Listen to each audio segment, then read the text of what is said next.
Sarapan apa yang terbaik buat anak-anak sebelum berangkat sekolah? Dan itu pun berlaku sama orang dewasa. Yang biasa sarapan nasi kuning, nasi uduk, roti dengan selai, nah mendekat. Ternyata kita terlalu banyak mengikuti iklan dan terbawa oleh iklan. Seperti roti dengan selai, meses dan tertentu. Ternyata itu tidak terlalu baik. Ini ada satu penelitian yang ingin saya tunjukkan kepada Anda.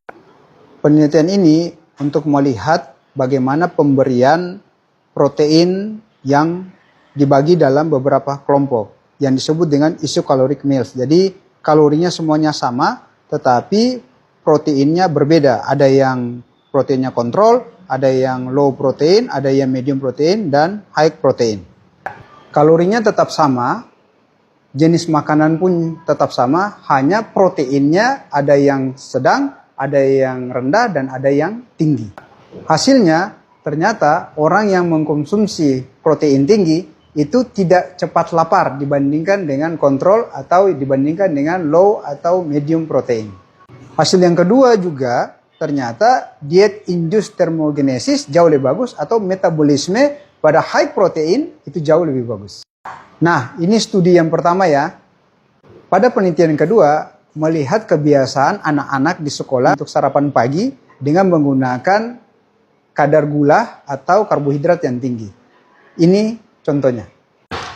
Ini dengan kalori yang sama, tetapi dengan makronutrisi yang berbeda. Ternyata kesimpulannya, makin tinggi gula dan makin tinggi karbohidrat, maka ternyata memorinya sangat drop atau sangat turun. Kesimpulan yang kedua, makin tinggi gula dan makin tinggi karbohidrat, maka konsentrasi juga semakin berkurang. Maka pesan moralnya adalah, yang sering makan nasi kuning, nasi uduk, roti, atau karbohidrat yang tinggi, maka tidak terlalu efektif buat tubuh kita.